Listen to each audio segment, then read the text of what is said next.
ৰাতিপুৱা শুই উঠি ধুনীয়াকৈ দিনটোৰ কাৰণে তুলসীৰ তলত ধুনীয়াকৈ চাকি এগছ জ্বলাই সেৱা কৰি দিনটো সকলোৱে ভালে কুশলে যাওক বুলি আজৰি হ'লোঁ। আৰু এইফালে দেখিছেনে গৰম পানী আমাৰ দুইজনলৈকে আৰু লাল চাহ দুবাটি ধুনীয়াকৈ বনাই আনি ফেনৰ তলত অলপ চাহটো ঠাণ্ডা হ'বৰ কাৰণে দিলোঁ আৰু আমি দুইজন বহি ল'লোঁ।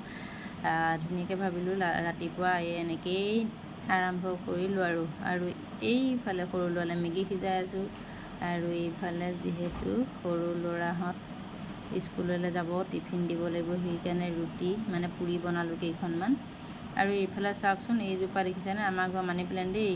আৰু লাগি গ'লোঁ কামত দেখিছে এইয়া আমাৰ ঘৰৰ ওচৰৰে খোৱা এজনক মাতি যিহেতু এতিয়া খেতিৰ দিন আহিছে আৰু এতিয়া মানে কঠীয়া পেলাব লাগিব যিহেতু সেইকাৰণে ভাবিলোঁ ময়ো খুৰাৰ লগতে অকণমান সহায় কৰি তাঁতীৰ গোজ জোঙালোঁ। আৰু তাঁতীৰ গোজ জোঙালোঁ বুলি কওঁতে দেখাইছোঁ চাওক কোনটো ছাইডে জোঙালিব লাগিব সেইটো চাব লাগিব, মানে কোনটো ছাইডে বাঁহৰ গুৰিটো আছে সেইটো চাই পেলাইহে গজালিব লাগিব, এইটো গুৰি ছাইড সেইকাৰণে গুৰি ছাইডেই মই এনেকৈ জোঙালিছোঁ।